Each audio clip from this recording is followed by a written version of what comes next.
Good morning, everybody. Greetings from Denmark. Today I'm going to show you the best settings of your Pocket 2. I will do it in a practical way by a walkthrough direct after the intro.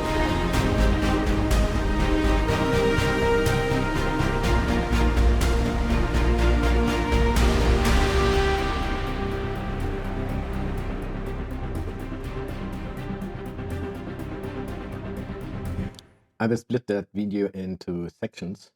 We're gonna start with the buttons around the Pocket 2.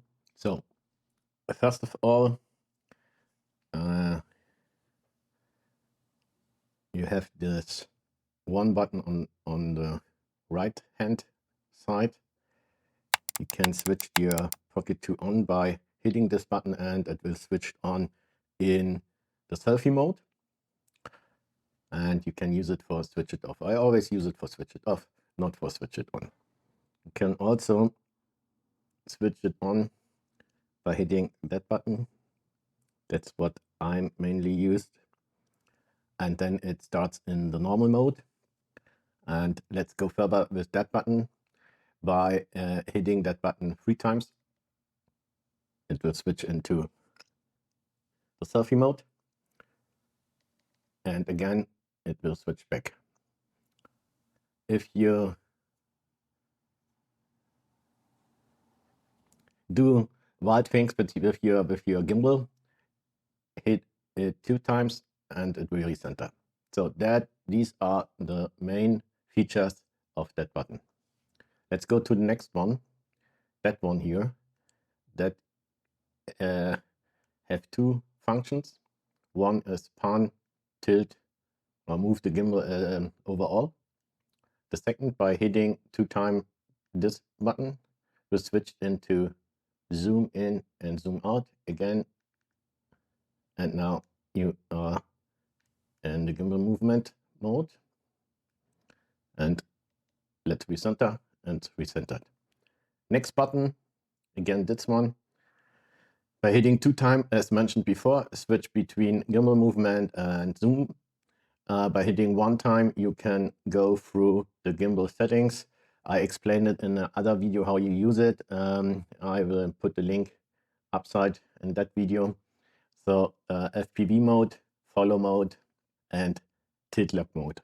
If you're hitting the button 3 times, the complete gimbal will locked.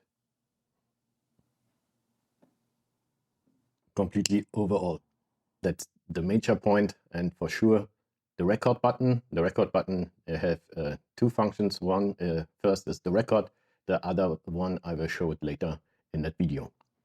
Let's go further with the primary setting of the Pocket 2. By switching from up to down, you are entered in the settings menu. You see the points below.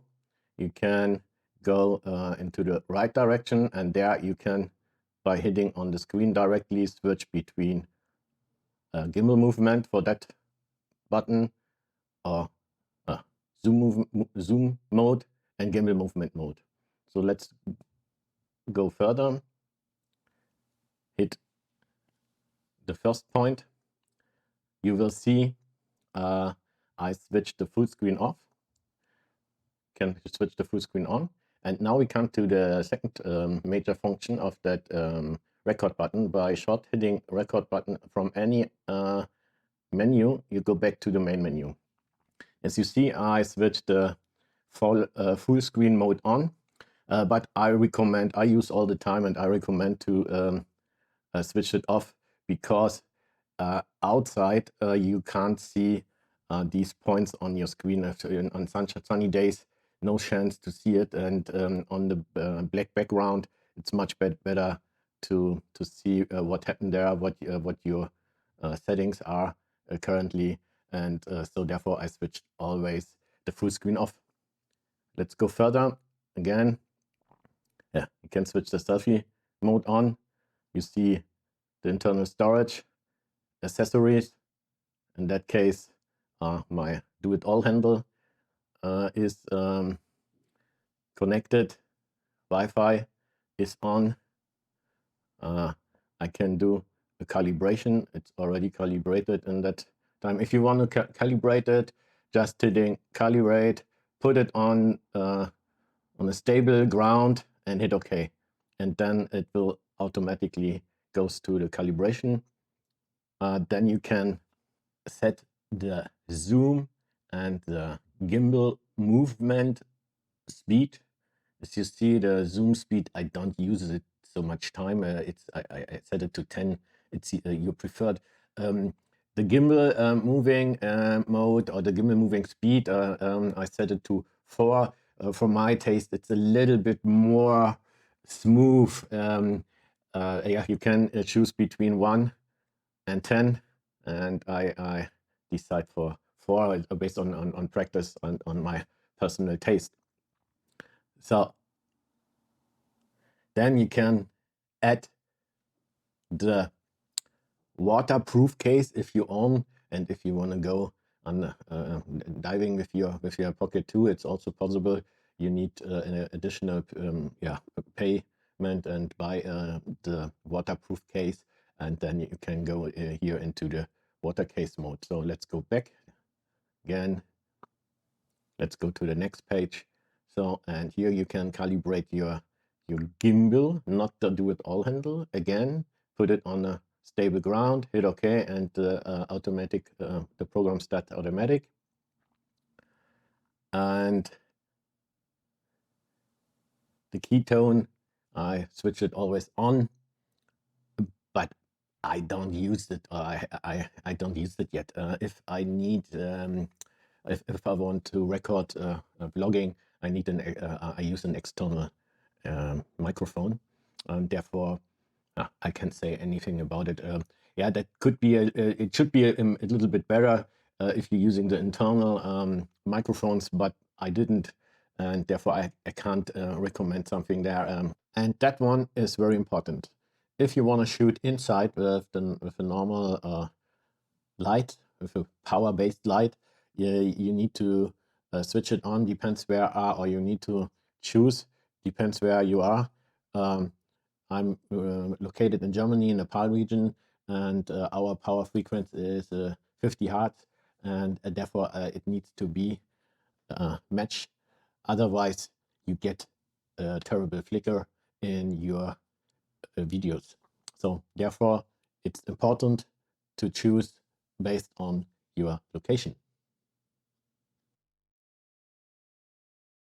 So, and then you have the normal things. So you can set your menu language, you can reset, you get a device info, which firmware is installed, camera firmware, control stick, and so on and so on. All this information, maybe you need it, I don't need it. So these are the basic settings. Okay, let's go to the next page here.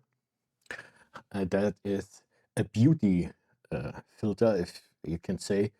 But I tested it at the beginning, and for my taste, that doesn't work really well. That the picture will, yeah, get matched. We said in German. I doesn't like the look it come out. So I all the time I switch it off. If you switch it on, that should be the faces more, or should be make the faces more beauty. You can test it. I had it, and yeah, I decide to leave it off. Okay, next one is for photography. Your pictures, your photo pictures will shoot in 65 megapixel. So I always switch that on. I don't take photos with that Pocket 2, but I always switch it on. So that generates a better better quality. You get out better quality of that, and therefore it's switched on. Maybe sometimes I will shoot, but it doesn't happen yet. Go to the next page. The Pro mode, absolutely basic. Switch on all the time. That looks switch off, switch on. It have to be switch on all the time. Explain it in some videos before why, and I will explain it later in that video at video section of that video. And last but not least, again, some settings for your external microphone. In combination with the Do It All Handy, you get a Wi-Fi based microphone module, and so you can connect it here for the first time. You have switched it microphone, the base module of the microphone on, hit this button, and then the connection, the pairing process will start it automatically, and I already did it, but yeah, you need to switch it on your microphone module, hit at that button, and then it will work in an automatically way. So that's all for that basic settings. Let's go further with some gimbal settings by swipe up, not right, swipe up. So that's pretty easy. So again, you can recenter. Then you can switch between two modes of your gimbal movement. It depends a little bit what you set on this manual settings, but it comes faster or slower, and it depends on what you want to film, and it depends on the situation what you need. So most of time in default it's slow follow, and I use most of time slow follow to create dynamic transitions. You can switch it into fast follow if you want to learn more about start to build transitions in the camera and the camera movement.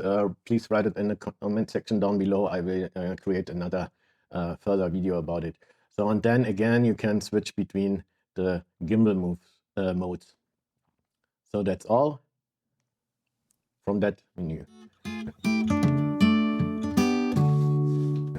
Let's go further with internal storage. Let's move to the right, and then you can choose between your already taken shots. For example, from my last holiday, another example. But for a preview, the small display doesn't help you. It's only to see maybe the light will work, and the framing is working. So more you can't see on that little screen, to be honest. These are the basic settings. In my next video, I will go through all the video and photo settings and explain it in detail. I hope you enjoyed that video. If you like it, you can hit any button down below, except the dislike button. Doesn't hurt you. That's the truth, I swear.